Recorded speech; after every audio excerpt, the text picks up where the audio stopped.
యేసుని ప్రేమ ఛానల్ కి స్వాగతం. దయచేసి ఈ ఛానల్ ని లైక్ చేయండి, షేర్ చేయండి, సబ్స్క్రైబ్ చేయండి. తెలుగు డైలీ ఆడియో బైబిల్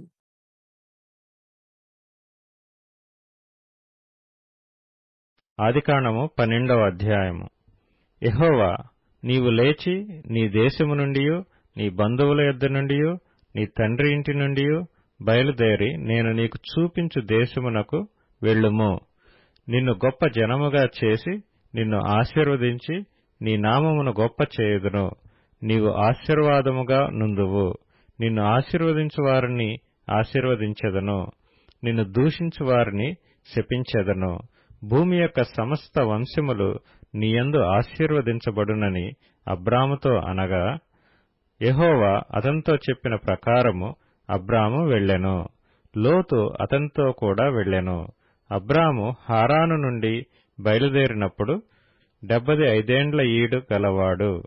అబ్రాము తన భార్య అయిన శరాయిని, తన సహోదరుని కుమారుడైన లోతును, హారానులో తానును వారును ఆర్జించిన యావదాస్తిని, వారు సంపాదించిన సమస్తమైన వారిని తీసుకొని కనాను దేశమునకు వెళ్ళుటకు బయలుదేరి కనాను దేశమునకు వచ్చిరి. అప్పుడు అబ్రాము షెకెము నందలి ఒక స్థలము దాకా ఆ దేశ సంచారము చేసి మోరే దగ్గరనున్న సింధూర వృక్షమునొద్దకు చేరెను. అప్పుడు కనానీయులు ఆ దేశములో నివసించిరి. యెహోవా అబ్రామునకు ప్రత్యక్షమై, నీ సంతానమునకు ఈ దేశమిచ్చెదనని చెప్పగా, అతడు తనకు ప్రత్యక్షమైన యెహోవాకు ఒక బలిపీఠము కట్టెను. అక్కడి నుండి అతడు బయలుదేరి బేతెలకు తూర్పుననున్న కొండకు చేరి, పడమటనున్న బేతెలునకును తూర్పుననున్న హాయికిని మధ్యను గుడారము వేసి అక్కడ యెహోవాకు బలిపీఠము కట్టి యెహోవా నామమున ప్రార్థన చేసెను.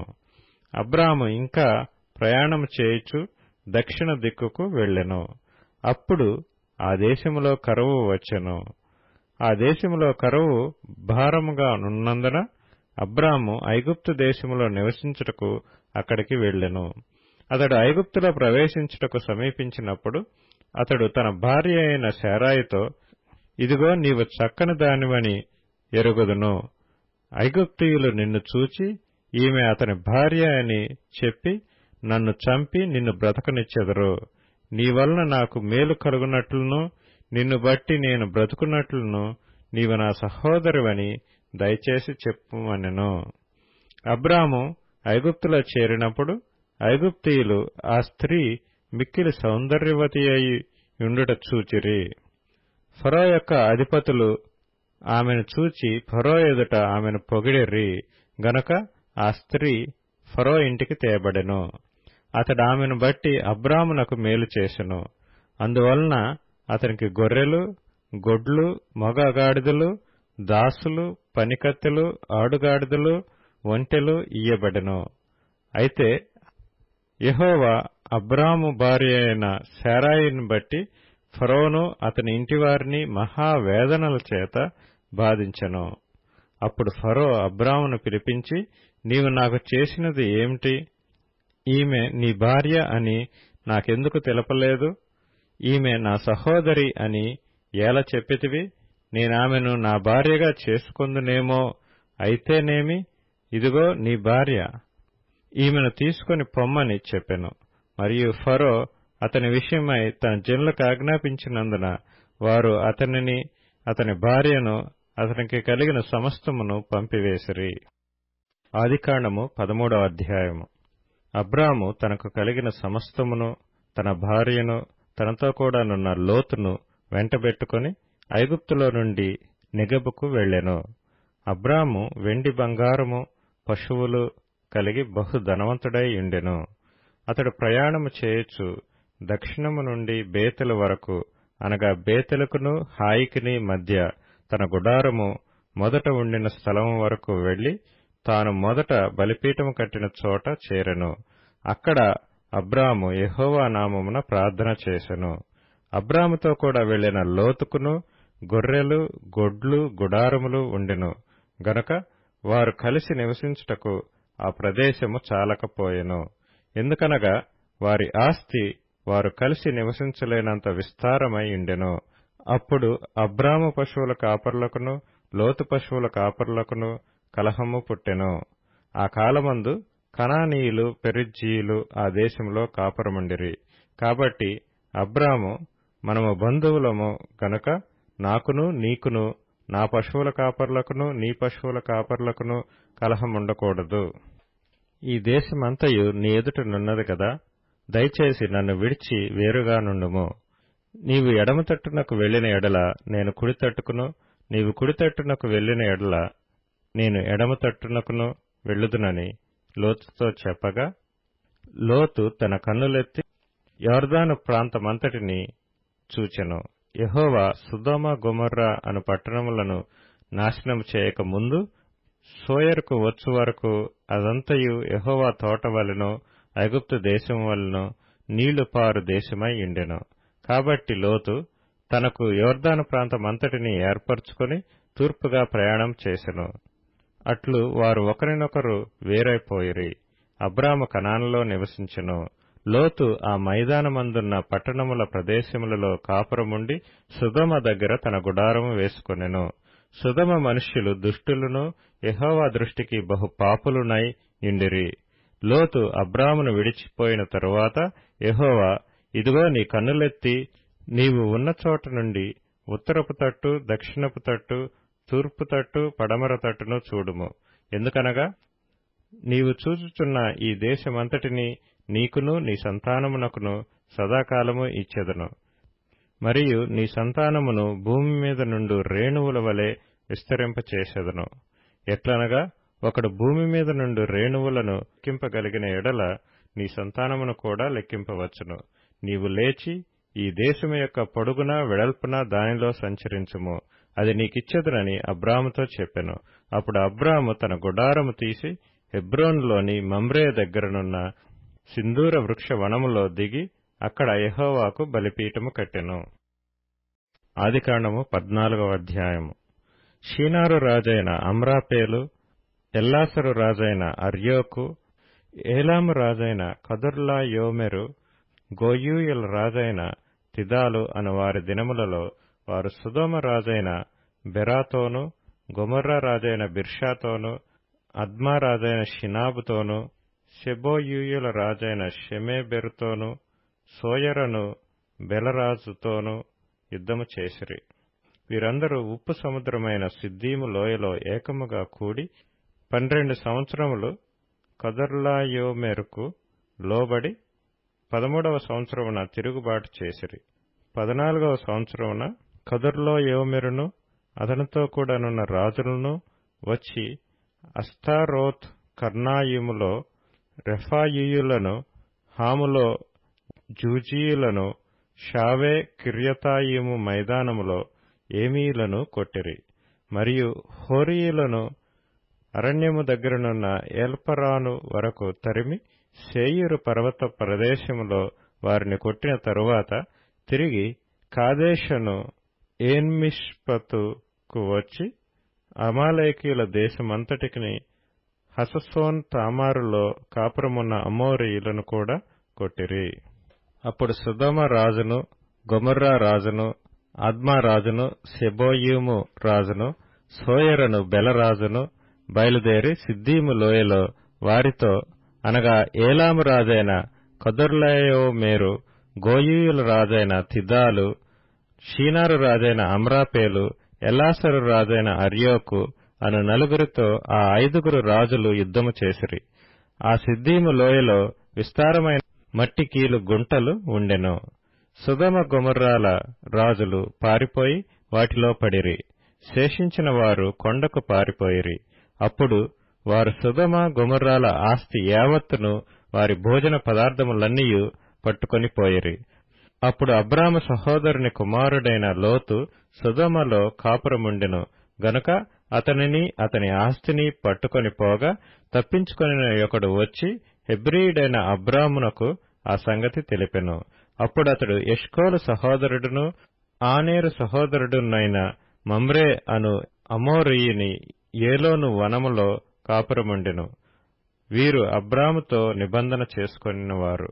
అబ్రాము తన తమ్ముడు చెరపట్టబడినని విని తన ఇంట పుట్టిన అలవర్చబడిన 310 మండుగురిని వెంటబెట్టుకుని దాను మట్టుకు ఆ రాజులను తరిమెను.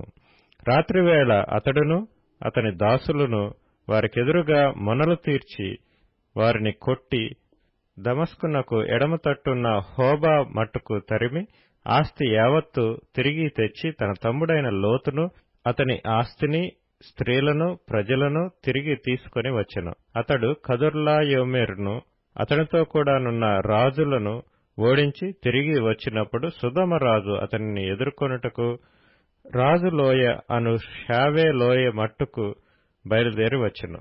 మరియు షాలేము రాజైన మెల్కీసెదకు రొట్టెను ద్రాక్షారసమును తీసుకొని వచ్చెను. అతడు సర్వోన్నతుడగు దేవునికి యాజకుడు.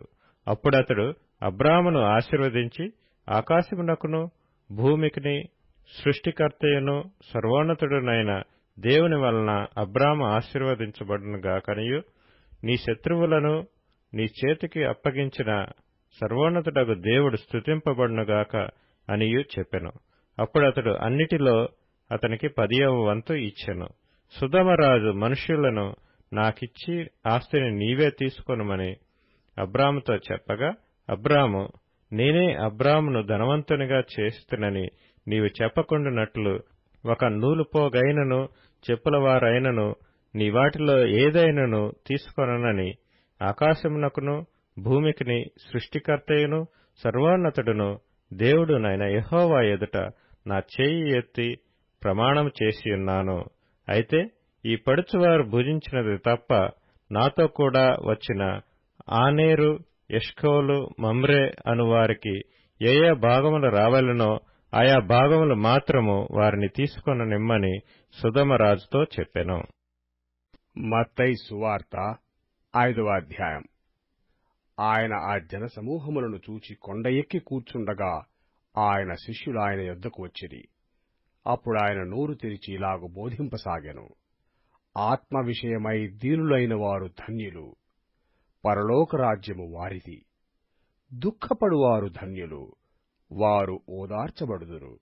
సాత్వికులు ధన్యులు, వారు భూలోకమును స్వతంత్రించుకొందురు.